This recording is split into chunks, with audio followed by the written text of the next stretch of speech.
আসসালামু আলাইকুম। আমরা মুসলমান, আমরা সবচাইতে বছরে 12টা মাসের মধ্যে সবচাইতে রহমতের মাস, শান্তির মাস, ইবাদতের মাস, 12 মাসের মধ্যে সবচাইতে বড় মাস হচ্ছে মাহে রমজান মাস। এই রমজান মাসে যারা বেশি দান দিন করবি, যারা বেশি ইবাদত করবি, তাদের বেশি সওয়াব হবে। এই মাসে নফল এই সুন্নত নামাজের ইবাদতটা বেশি বেশি করবেন, ফরজের মতন সওয়াব হবে। আমরা 5 ওয়াক্ত নামাজ পড়ব, যারা মুসলমান আমরা 5 ওয়াক্ত নামাজ পড়ব, হালাল রেজেক খাবো, হালাল পথে চলব। যদি আপনার হালাল খাদ্য না খান তাহলে তো আল্লাহ আপনার কথা শুনবে না। আপনার গায়ের যদি কালে পোশাকটা যদি কালে হালাল না থাকে তাহলে আপনার ইবাদত সহি হবে না।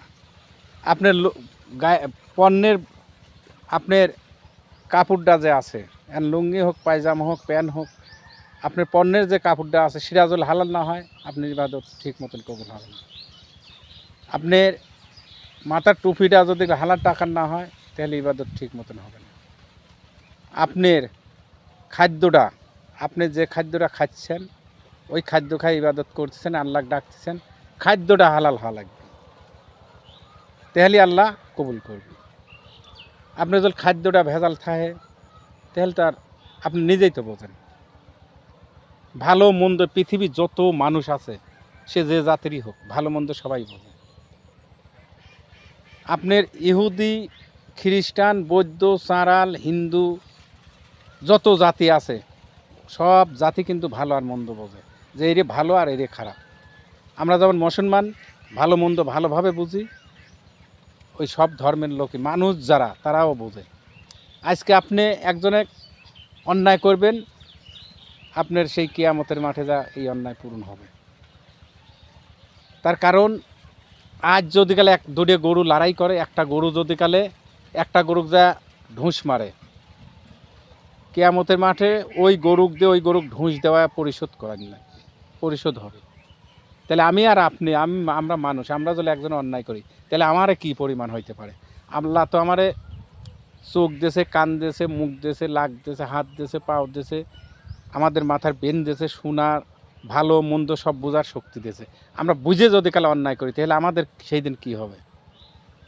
তাহলে আমরা সবাই যার যার মতন ভালোভাবে যাতে চলতে পারি, আল্লাহর সাথে যাতে আল্লাহর হুকুমগুলি ঠিক মতন পালন করে পারি, আল্লাহর কাছে যাতে ফরিয়াদ করি, আল্লাহর কাছে আমরা চাইতে পারি আল্লাহ যাতে আমাদের সবার কথা আল্লাহ যাতে কবুল করে। আমরা এই হিসাবে আমরা চলবো। একটা মানুষ কতদিন বাঁচে? 60, 70, 80, 90, 100 না 150? আমার দাদা মারা গেছে, নানি মারা গেছে, নানা মারা গেছে, দাদি মারা গেছে, বাবা মারা গেছে, মাও মারা গেছে, আমিও মারা যাব। তাহলে আমরা কত দূরে? আমাদের দূর কত দূর?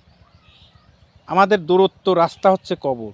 এই কবর, এই আমার মোবাইলে আছে, আপনি সাল বিদেশ আছে কথা কইতে পারবেন। আর এই দূরত্ব জিনিস সেটা হচ্ছে কবর। এই দূরত্ব জায়গার খবর কেউ নিতে পারে না। আর আপনার সেই কালের ইবাদত, আপনি যদি সোয়াবের কাজ করেন, আল্লাহ যদি কাল আপনাকে সোয়াব দেয় আর ইবাদত করতে পারেন, এইগুলির ভাগ কেউ নিতে পারে না। দূরত্ব রাস্তা কবর, আর আপনার ইবাদত করবেন সোয়াব হবে, এর ভাগ কেউ নিতে পারবে না। আল্লাহ যেন আমাদের সবাইকেই বোঝার তৌফিক দান করে, আমরা যেন সব মানুষই ঠিক মতন বুঝতে পারি। আল্লাহ যেন আমাদের তৌফিক দান করে। আসসালামু আলাইকুম ওয়া রাহমাতুল্লাহি।